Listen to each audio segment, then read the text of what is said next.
미국인들의 노후가 위험하다, 불만이 폭주하고 있다고 합니다. 불만 폭주에 다급해진 백악관, 그래서 지금 바이든 행정부가 증시에 개입한다 이런 루머도 있는데요. 과연 어떻게 될지 얘기 좀 해보겠습니다. 이번 주에 가장 흥미롭게 봤던 기사가 이겁니다. 뉴욕 포스트라는 언론에서 대문짝만하게 헤드라인을 실었습니다. 우리 미국인들 노후 자금, 우리나라로 치면 퇴직연금, 연기금, 국민연금 같은 거라고 보시면 될 것 같아요. 401k라고 부르는 미국인 노후 자금의 4분의 1이 올해 다 날라갔다. 401KO, 참 제목도 재밌게 졌습니다. 401이 KO 당했다 이거죠. 그래프 내려가면서 평균적으로 우리 은퇴 계좌가 25%씩 녹았다. 즉 4분의 1이 날라갔다. 이거 어떻게 할 거냐 이러면서 당연히 이제 바이든 대통령에 대한 약간 비판적인 기사라고 보시면 될 것 같아요. 그래서 여기 신문지 들고 앵커가 막 언급하고 있습니다. 평균 34,000달러. 그러면 4천만 원, 5천만 원 아닌가요? 원화로 평균 그 정도가 날아가 버렸고 녹아내렸습니다. 올해가 아직 1년도 안 됐는데 이렇게 얘기를 하는 겁니다. 그러니까 이제 국민들이 보통 그렇잖아요. 우리도 모르고 살다가 우리 직장 다니면서 뭐 연금 수익률이 얼마인지 맨날 챙겨보지 않잖아요. 그러니까 보다가 이 기사를 딱 보고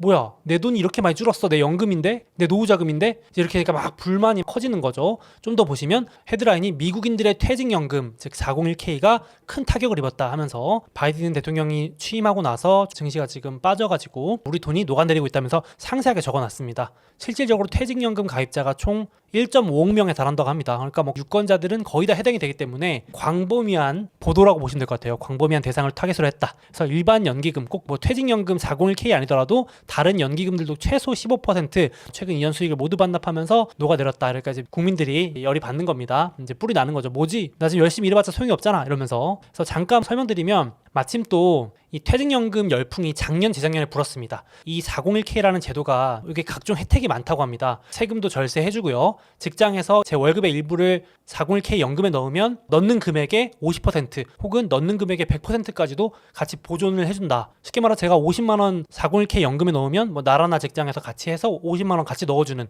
이런 좋은 제도라 그래서 미국 직장인들한테 엄청나게 인기를 얻으면서 규모가 급성장합니다. 제가 소개해드린 적도 있죠. 401k 백만장자 도전 붐이 불 정도였다고 합니다. 여기 보시면 그래프 쭉 올라가는 거 보이시죠? 자산 시장이 워낙 좋다 보니까 401k로 은퇴 계좌에 100만 달러, 그러니까 은퇴 전에 내가 내 노후 자산을 100만 달러니까 한 10억 정도 됩니다. 원화로 10억을 모으자라는 백만장자 퇴직하기 붐이 일었었죠. 작년 재작년 기사입니다. 워낙 주식시장도 좋고 그러니까 말 그대로 경제적 자유 이런 얘기가 많이 열풍이 불었었죠. 그러면서 기대를 많이 했었는데 갑자기 마른 하늘의 날벼락으로 이렇게 기사가 나온 거죠. 미국인 평균 34,000달러 녹아내렸고 25% 녹아내렸다 이러니까 미국인들이 걱정이 시작된 거죠. 그런데도 바이든 대통령은 이번 주 인터뷰에서 질문을 한 거예요. 기자가 지금 미국인들이 401k가 녹아내려가지고 연금 때문에 걱정이 많다 그랬더니 경제는 끔찍하게 강하다라고 하면서 지금 뭐가 문제냐, 경제 좋구만, 지금 다른 나라가 걱정이지 미국 걱정 없다라는 말만 반복하니까 이제 여론이 막 안 좋아지는 겁니다. 그래서 뉴욕 포스트에서 이렇게 기사를 씁니다. 퇴직연금 계좌 열어봤냐? 그러지 마라. 하루 종일 일주일 한 달 내내 괴로울 거다.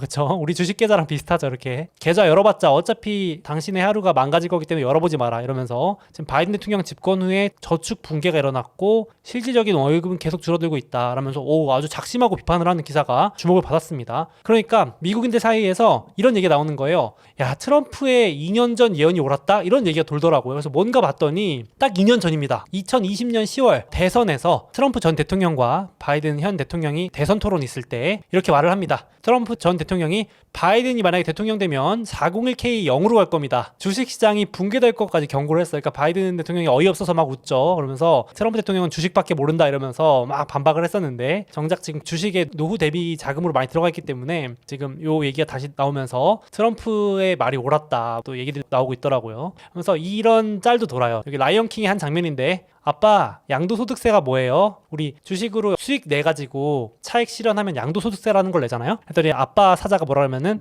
아들아, 올해는 그런 거 몰라도 된단다. 이 말이 무슨 말이냐면은 수익이 없으니까 세금 낼 일도 없다. 몰라도 된다. 다 손실이야 이거죠. 이제 미국 국민들이 이렇게 지금 민심이 안 좋아지고 있는 게 보여지는 짤이고요. 그러니까 이제 막 욕하면서 401k 내가 넣어놓은 연금만 내려가고 세금과 모든 비용은 다 오르네. 401k 이거 진짜 0 되는 거 아니야? 트럼프 말처럼 우리 제로 되는 되는 거 아니야? 돈 다 빼야 되는 거 아니야? 막 이런 극단적인 걱정도 나오고요. 트럼프의 경고가 맞았어. 후회돼. 뭐 이러면서 막 이런 식으로 여론몰이가 되고 있는 것 같아요. 그러니까 아무래도 불만이 커질 수밖에 없겠죠. 그래서 이번 주에 마침 또 뉴욕 타임즈에서 설문을 합니다. 중간 선거 얼마 안 남았는데 2주 전에 공화당 찍겠다가 올라가기 시작합니다. 조금 인플레 진정됐을 때 바이든 지지율이 반등하나 했더니 지금 바이든에 대한 여론도 안 좋고 민주당에 대한 여론도 안 좋아지면서 공화당이 우세한 쪽으로 기울고 있어요. 그러니까 지금 백악관도 심상치 않은 걸 느낀 거죠. 불과 한 달 전에 인플레 막 얘기 나올 때만 해도 유권자들한테 설문조사 돌려보면 지금 미국 경제에 가장 심각한 게 뭐냐 그랬더니 1등이 인플레였거든요. 물가 좀 잡아주세요였는데 이제 물가가 좀 잠잠해지는 것 같으니까, 물론 뭐 아직도 고물가긴 하지만 지금 주가 이런 게 박살나고 실물 경제 위기가 오니까 유권자의 26%가 인플레보다도 지금 경제 박살날 것 같다, 경제 살릴 대통령이나 국회의원들 정치인들이 필요하다라고 선정을 한 겁니다. 그러니까 이제 바이든 대통령은 조금 불리해진 입장이 되는 거죠. 그러다 보니까 월가에서 최근에 루머가 돌았습니다. 백악관이 결국은 중간선거 전에 연준 압박할 수밖에 없다. 증시가 폭락해버리면 바이든 대통령도 할 말이 없다. 유권자들 앞에서. 그래서 마침 중간선거가 11월 8일이니까 중간선거 직전에라도 한 6일, 일주일 전에 미국의 금리 인상 회의가 있습니다. 근데 만약에 이때 또 연준 의장이 나와가지고 그런 거 있잖아요. 매파적인 발언. 매파라는 건 강경파적인 발언이거든요. 절대 타협 없다. 우리 이번에도 자이언트 스텝이고 12월에도 자이언트 스텝이고 내년에 금리 인하 없다. 이러면은 물론 아는 내용이지만 그래도 주식시장이 또 실망하잖아요. 그러니까 백악관이 슬쩍 중간선거 직전만이라도 조금만 말 풀어주면 안 돼? 파월 연준 의장이 이번에 재선임된 거거든요. 결국은 민주당과 바이든 대통령의 허가가 있었기 때문에 또 재임을 한 거기 때문에 연준 의장도 무시를 하기가 좀 어렵죠. 개인적인 생각입니다만. 그래서 연준 의장한테 도와달라. 제발 좀 비둘기적인 발언, 온건파적인 발언 한마디만 해주면 안 돼? 월가가 좀 뽐뿌를 넣을 수 있게, 증시가 추가 하락을 하지만 않을 수 있게 좀 막아주면 안 돼? 도와달라고 한 거죠. 이런 루머가 돌았어요. 이러지 않겠냐, 중간선거 전후로 좀 안정시키려고 어떻게 노력하지 않겠냐 했는데, 실제로 이제 결론부터 말씀드리면 금요일날 약간의 개입성 발언이 있었다. 백악관이 연준한테 압박한 게 살짝 먹혔다. 이런 얘기가 나오고 있죠. 그래서 그건 뒤에 좀 더 말씀드리고, 일단 저런 루머가 도는 상황에서도 여전히 3대 지수 올해 주가 흐름이에요. 올해만 나스닥 30% 빠지고요. S&P 500 20% 빠지고요. 올해만입니다. 아직 올해가 다 가지도 않았는데요. 다우도 15% 빠져 있고, 이런 상황에서 연준 위원들이 이번 주 초반까지 나와서 계속 강경 발언을 합니다. 심지어 연준 내에서 최대 비둘기파라고 불리는 여기 카시카리 총재, 비둘기파라고 하면 온건파입니다. 제일 온화한 사람이에요. 금리 올리는 거에 대해서 제일 보수적으로 천천히 경제 망가지지 않게 하자는 사람조차도 인플레 잘 안 잡힌다. 금리 4.75 연준의 전망치보다 높아져도 이상하지 않다. 심지어 최고 강경파, 연준 내 최대 매파라고 불리는 제임스 블라드 총재도 이런 말을 합니다. 아니, 지금 주택도 빠지고 주식시장도 많이 빠졌는데 굳이 이렇게 금리 더 올려야 됩니까? 그랬더니 아니, 증시 떨어져도 연준이 신경 쓸 필요가 있나요? 신경 안 쓸 거고요. 주택 가격이 경제의 전부인가요? 떨어져도 신경 안 쓸 겁니다. 신경 쓰는 게 이상한 겁니다. 라면서 더 발언을 하니까 이제 시장이 또 실망을 해가지고 주 초반에 증시는 출렁이고 금리는 올라가기 시작합니다. 그래서 제가 보여드리는 이 금리가 여기 시장 금리입니다. 미국의 2년 금리인데요. 뒤에 검은색은 미국의 기준금리입니다. 기준금리보다 조금 더 앞서가는 게 이 보라색 시장금리인데요. 장기 차트입니다. 그래서 미국의 2년 금리는 4.5를 넘어서 일시적으로 4.6까지도 막 넘어갑니다. 기준금리가 거기까지 올라갈 거라는 걸 막 반영하는 거죠. 아직 기준금리는 3.25에 불과한데요. 시장이 막 경계하면서 먼저 움직이는 겁니다. 이렇게 긴축 더 빨리 간다 이러면서. 그러니까 1980년대 이후로 미국 시장 금리가 최고 폭으로 치솟습니다. 일주일 기준으로 이렇게 빠르고 강하게 올랐던 적이 없는 거죠. 뭐든지 급하면 체하잖아요. 너무 빠르고 강하게 금리가 올라버리니까 시장에서 우려를 하는 겁니다. 이거 문제 터지겠다. 그래서 금요일날 장 시작 전에 월가나 이런 데서 경고성 기사들이 엄청 쏟아져 나왔어요. 증시도 빠지기 시작하고 이거 봐, 이거 진짜 요동친다. 금리가 이렇게 올라가면 반대로 움직이는 채권 가격 하락하고, 금리가 올라간다는 얘기는 채권 가격이 하락한다는 얘기니까요. 그러면 채권 들고 있는 연기금이나 월가 기관들 손실이 확대되면서 들고 있던 거 손절하면서 매도가 더 커지면서 폭락세가 더 심해질 거다. 이런 악순환이 커질 거다. 이런 우려가 커지는 거죠. 그래서 월가에서 막 블룸버그나 월스트리트저널 이런 데서 경고성 기사가 나왔어요. 조심해라, 큰일 났다. 그래서 변동성 확대될 거다. 증시도 무사하지 못할 거다. 이런 우려가 나왔었는데, 앞서 말씀드린 대로 연준이 살짝 꼬리를 내리는 듯한 기사를 기가 막힌 타이밍이 내죠. 그게 이제 백악관이 개입했다라는 루머가 맞았다, 뭐 이런 얘기도 나오는데요. 보시면 미국의 10년 금리, 시장 금리가 급하게 오르면서 반대로 움직이는 미국 장기 채권 가격, 채권 ETF 요게 급락합니다. 이게 채권 ETF TLT인데요. 미국의 장기 채권이에요. 미국의 장기 채권이 우상향 해왔잖아. 20년 동안 저금리니까. 금리가 우하향해 왔으니까 반대로 채권 가격은 우상향하는 거 보이시죠? 그게 완전히 상황이 뒤집히면서 금리가 급등하니까 야, 우상향 신호가 깨지고 있는 겁니다. 이렇게. 물론 단기적으로 그렇다는 얘기인데 진짜 많이 빠졌습니다. 역사상. 그래서 이게 어느 정도냐면요. 채권이 이렇게 빠진 건 100년 역사상 없었대요. 와, 매주 역사를 기록하는 상황입니다. 저희 자산시장이. 그래서 지금 금리가 폭등하면서 100년 최악의 하락을 보이고 있는 채권이다. 이렇게 보시면 될 것 같은데 저도 그래서 이거 보면서 금요일날 조심하자 막 이런 말씀도 드렸는데 결국 이러다 보니까 장 시작하고 얼마 지나지 않아서 기사가 나옵니다. 이게 시장을 살렸다라고 평가되고 있는 기사인데 월스트리트저널의 기자이신 닉 티미라우스 이 기자분이 일명 연준의 비공식 대변인이라고 불립니다. 연준 출입 기자거든요. 출입증 받아가지고 연준에 왔다 갔다 하는 기자분인데 이분이 이제 연준의 생각을 간접적으로 들려준다 그래서 유명해지신 분이죠. 그래서 월스트리트저널에서 갑자기 이 기사가 장 초반에 나오기 시작합니다. 자, 11월 달까지는 연준이 금리 올릴 건데 맞다. 자이언트 스텝 할 건데 12월부터는 조금 논의해보자. 야, 참 이게 뭐 그렇게 큰 기사라고 저는 처음에 보면서 별거 아닌가 보다 했는데 갑자기 이 기사 나오고 증시가 이제 막 반등을 하는 거예요.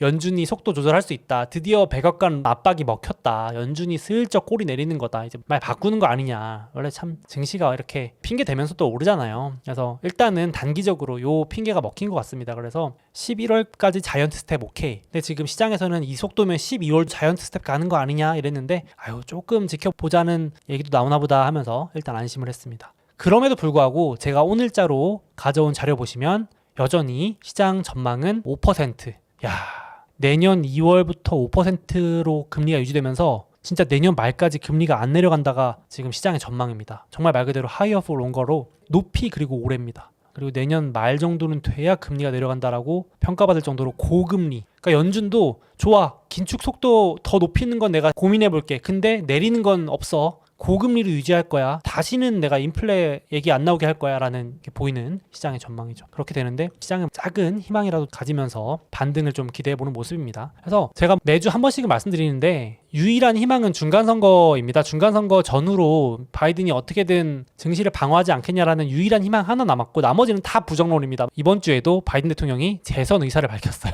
나 또 대통령 하고 싶어요. 바이든 공식 판단 아니지만 재선 도전이 내 의사. 2년 남았잖아요 아직. 근데 얼마나 선거에서 이기고 싶겠어요. 그러면 이제 증시 안정도 시켜야겠죠. 그래서 뉴욕타임즈에서 공개했는데 이번 주에 백악관에서 지금 비공개로 계속 회의를 하고 있고 검토를 하고 있대요. 경제 전문가랑 월가 불러가지고 문제 뭐 있는지 검토하는데 이번 주는 뭘 검토했는지 리스트만 보여줬는데 뭐냐면 지금 영국에서 문제 있었잖아요. 영국의 연기금 같은 문제가 많은 레버리지 상품들이 미국에 얼마나 엮여 있는지 파악해줘. 그리고 일본도 지금 엔저 때문에 난리인데 혹시 일본이 가지고 있는 미국의 채권 같은 거 팔았을 경우에 혹시 금리에 영향 있어? 미국 시장에도 영향 있어? 지금 오직 관심사는 미국입니다. 미국 대통령이니까 다른 나라 신경 쓸 여력은 없죠. 미국만 딱 안정되면 된다 이런 마인드인데 미국 국채 시장 지금 미국 금리 급등하고 있는데 채권 유동성 문제 있는 거 아니야? 이거 재무부 장관 확인 좀 해줘. 이렇게 세 가지 체크하고 있는 겁니다. 그래도 증시가 급락하고 이런 걸 막으려고 하는 것 같아요. 뭔가 신용 경색이나 유동성 경색 일어나는 거를 당연히 이제 대통령으로서 막으려고 하겠죠. 그래서 이렇게 신경을 쓰고 있다 보시면 될 것 같고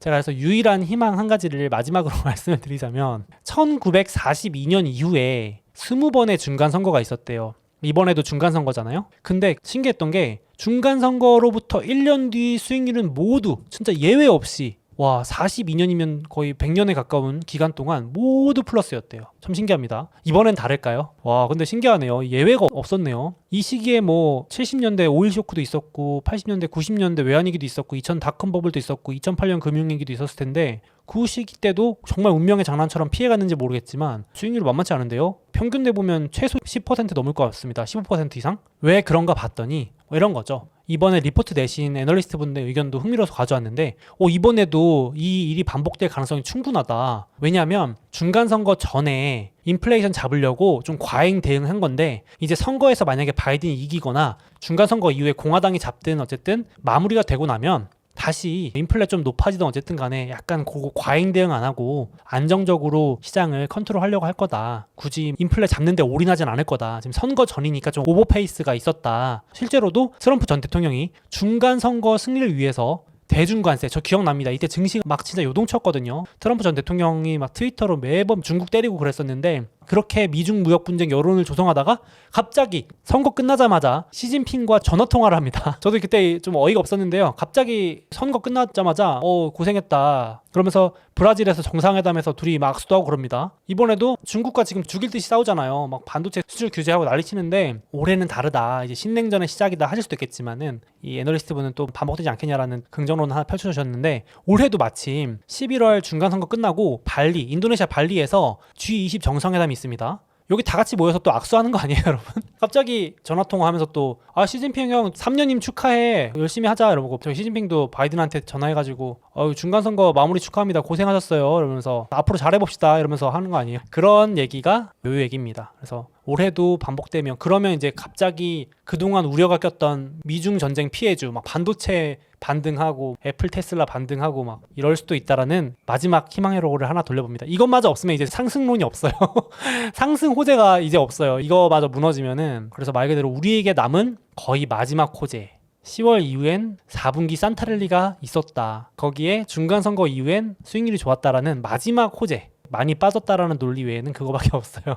이렇게 되고 올해 증시를 가장 잘 맞춘 모건 스탠리 수석 전략가죠. 마이크 윌슨이 올해 내내 분명히 떨어진다고 해서 잘 맞췄는데 심지어 이분조차도 단기 반등은 노려볼 수 있으니까 희망 가져도 괜찮다 라고 했습니다. 기술적 반등이란 얘기입니다. 올해 말 남은 기간 동안 워낙 비관론이 팽배하니까 이분은 되게 그래서 합리적이라는 평가를 받는데 한 4천까지 올라갈 수 있다. 지금 3,700 정도 되는데 파란색 선까지 올라왔다가 중요한 건 이분의 말은 뒤에 있죠. 더 내려간다. 찐바닥은 내년 상반기 1분기 정도 예상한다. S&P 500은 전 저점을 뚫고 내려갈 수 있다라는 비관론자지만 단기 반등은 가능하다라는 보고서를 이번 주에 냈습니다. 그러니까 뭐 잠깐 반등을 할 수 있는데 아직 추세적 반등은 조금 시간이 걸릴 것 같긴 해요. 이걸 맞추기는 어렵겠지만 참고하시면 좋을 것 같고, 역시나 제가 보는 체크하는 지표들 달러나 금리나 이런 것들 안정됐다고 보긴 좀 어려워가지고 돌아오는지 봐야겠지만요. 그리고 연준의 긴축 속도가 늦췄다는 건 여전히 희망회로입니다. 아직은 기대감만이잖아요. 그래서 그거 가지고 아직 공격적 매수하긴 조금 조심스러워서 저도 지켜보고 있고, 여전히 앞으로 고금리 시기에 유동성이 경색되면서 발생할 신용 리스크라던가 이런 것들은 아직 해결되지 않은 이슈라서 조금만 더 지켜보려고 합니다. 분할 매수 하시는 분들은 크게 상관 안 하셔도 되겠지만요. 그렇게 되고 전반적으로 이번 주에 그런 기대감 때문에 반등했다 정도 봐주시면 될 것 같아요. 하지만 여전히 증시는 거의 폭락에 가까운 모습을 보이고 있다, 이렇게 보시면 될 것 같습니다. 잠깐 제 책과 해외 주식 수수료 할인을 받을 수 있는 이벤트를 진행하고 있으니 주목해주세요. 이베스트 증권 계좌 개설하실 때 이벤트 코드에 소우몽 입력해주시고 해외 주식 딱 100만원 이상 거래해주시는 모든 분들께 제 책을 증정해드립니다. 자, 꿀팁입니다. 50만원어치 주식을 샀다가 50만원어치를 팔면 바로 100만원 거래 금액이 채워지겠죠? 이건 우리끼리만 아는 비밀로 하시죠. 또 수수료 할인 이벤트도 진행하고 있으니 별도로 신청하시면 0.07%로 우대받으실 수 있습니다. 당연히 실시간 시세도 무료로 제공됩니다. 이미 타사에서 해외 주식을 하고 계신 분들도 있으시죠? 그 해외 주식을 이베스트 증권으로 옮기시면 현금을 드리는 이벤트도 진행하고 있다고 합니다. 아직 미국 주식을 시작하지 않으셨거나 추가로 계좌 개설하실 분들은 이런 혜택 누리시면서 투자하시면 더욱 좋을 것 같습니다.